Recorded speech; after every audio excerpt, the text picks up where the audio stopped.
Biden's Autopen scandal is blowing up, gaining nationwide coverage now. Who was really signing all of those bills while he was president?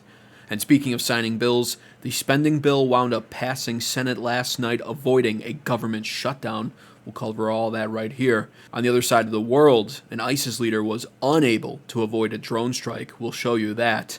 And in our top story, our government might be making some serious progress on battling Trump derangement syndrome. This story just broke an hour ago. We'll cover it right here on American Advocates. For a couple days now, I've been getting wind of this Biden Autopen scandal as I saw some posts about it on X, I'd say about 3 or 4 days ago, and I was wondering how much attention it was going to get. I remember reading about it thinking, wow, this is outrageous. A president who's not even signing his own bills or documents. But only recently has it started to blow up now in nationwide coverage after President Donald Trump just flat out called it out. Check this out. The man was grossly incompetent. All you have to do is take a look at he signs by Autopen. Who was signing all this stuff by Autopen? Who would think you signed important documents by Autopen?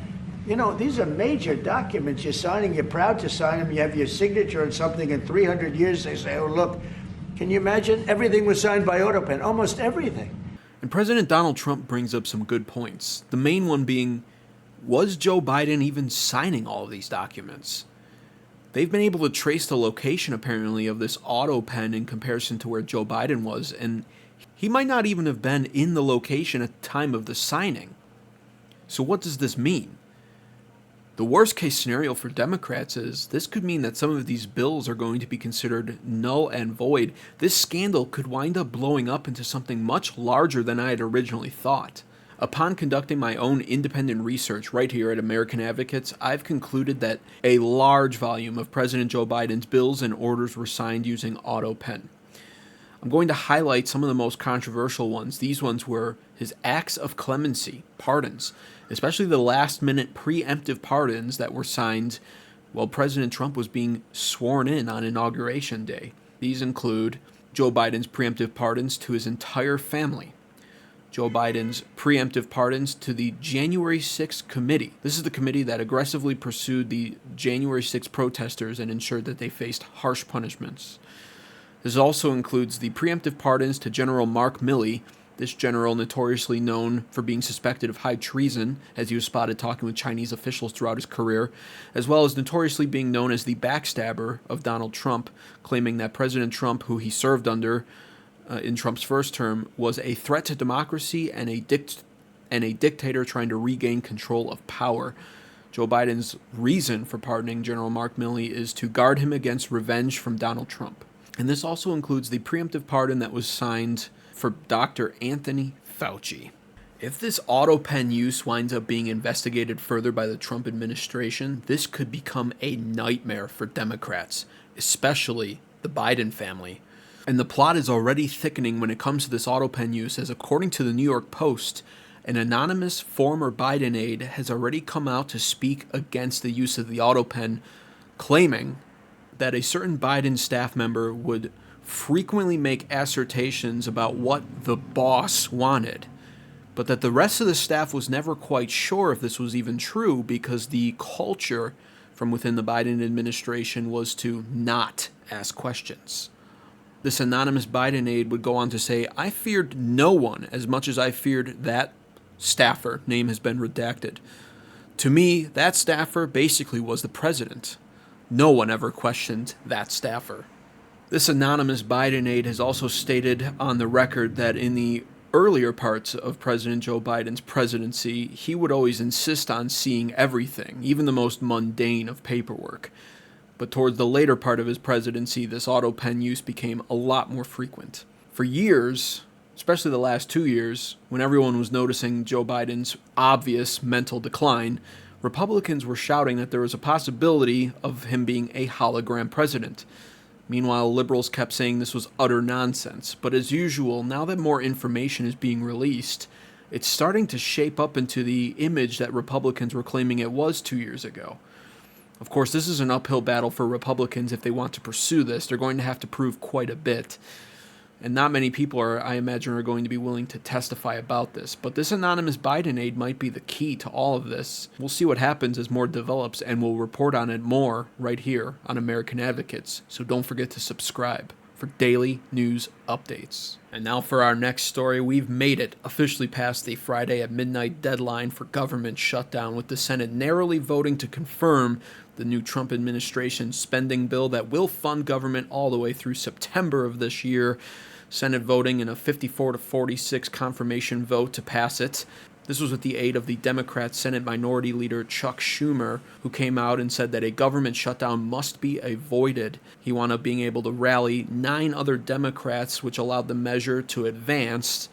Ultimately, in true Democrat fashion, Chuck Schumer, along with the Senator John Fetterman, who both originally spoke up about not allowing a government shutdown, did vote against this bill in the final vote, along with Senator Rand Paul, curiously.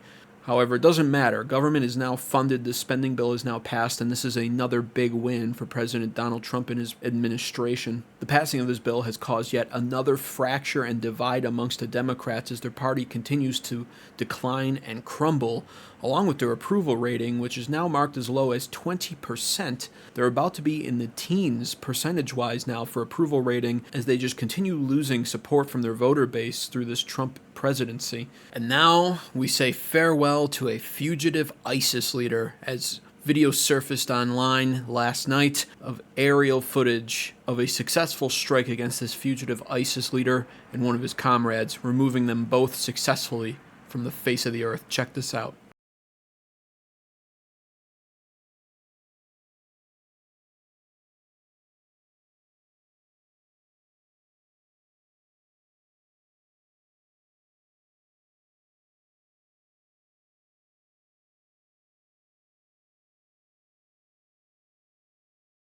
After this successful strike on the ISIS leader, President Donald Trump quickly took to social media on Truth Social to celebrate this, stating, "Today, the fugitive leader of ISIS in Iraq was killed. He was relentlessly hunted down by our intrepid war fighters. His miserable life was terminated, along with another member of ISIS, in coordination with the Iraqi government and the Kurdish regional government. Peace through strength." And now for our top story today. Minnesota Senate Republicans have introduced a bill that will officially classify Trump derangement syndrome as a recognized mental illness. This bill states that the Trump derangement syndrome is an organic disorder of the brain or clinically significant disorder of thought, mood, perception, orientation, memory, and or behavior that is detailed in a diagnostic codes list published by the commissioner. It seriously limits a person's capacity to function in primary aspects of daily living, such as personal relations, living arrangements, work, and recreation. This is a fascinating bill to me because I've noticed the traits of the Liberal Party as a whole over the past decade seeming to exhibit very toxic, borderline dark triad traits. The Liberal Party as a whole, in my opinion, can be summarized as this giant conglomerate of narcissistic grandstanding, if you will. And there's a study out there that actually confirms this to a degree. Left-wing extremism linked to psychopathy and narcissism, a study finds. And this study has been backed by the National Library of Medicine, which is a .gov website page.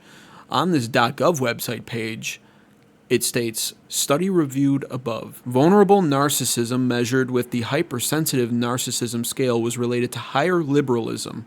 It also goes on to state, in regards to psychopathy and political orientations, research cited above used the full self-report psychopathy scale and found no significant association between overall psychopathy and their measure of conservatism, and no significant association between conservatism and 3 of 4 psychopathy subscales.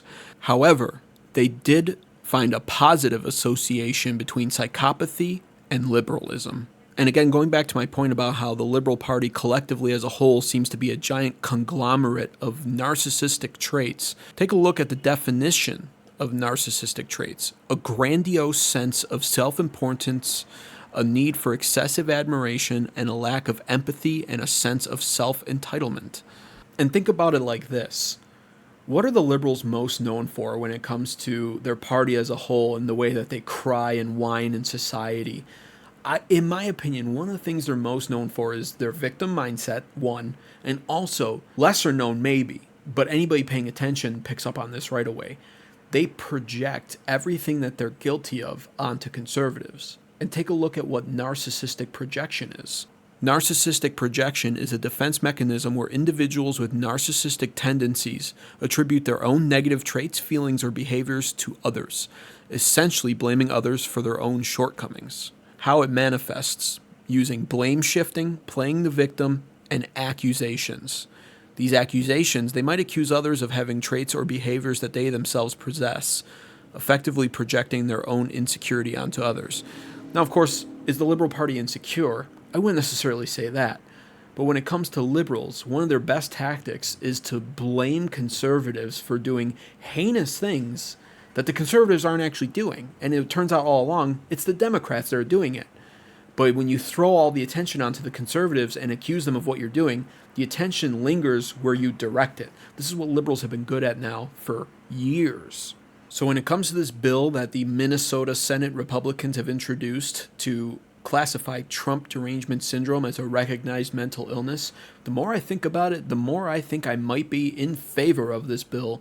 There's a lot of unexplained questions and answers that we need to investigate when it comes to Trump derangement syndrome. I know it's used mostly as a humorous kind of term, but I think there's something to it because it causes people to act extremely irrationally, and I can't understand why. But what are your thoughts on this bill? Comment down below.